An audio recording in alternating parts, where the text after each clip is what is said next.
Hey, I'm going to tell you the shortest verse in the Bible. Okay, the very shortest verse.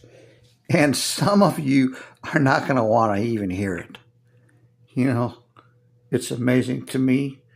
But the shortest verse in the Bible, everybody, practically everybody knows, is Jesus wept. Okay? Now, have you wept? Have you ever wept? Now, have you wept? When was the last time you wept?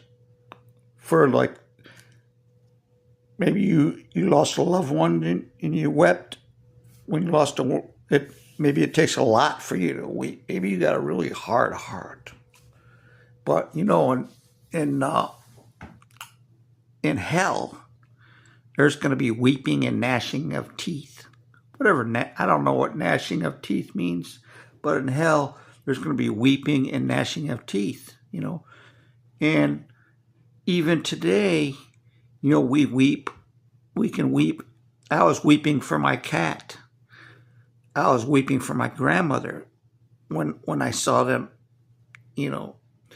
and so we weep now, and if we don't make it to heaven, we're going to weep in hell. Weeping and gnashing of teeth, because we're going to wish we had followed God. So that's the shortest verse in the Bible. Jesus wept. He wept for the lost. He wept because people didn't believe on him. But one way or another, we will too. We're all going to weep, whether it's in heaven or hell. Now in heaven, I tend to think there'll be no weeping in heaven. He said he'd dry all our tears. We're not going to think about our loved ones in heaven. We're going to want to worship God. People think, "Oh, I'm going to reunite with my love." You're not going to think about that. There's going to be no weeping in heaven.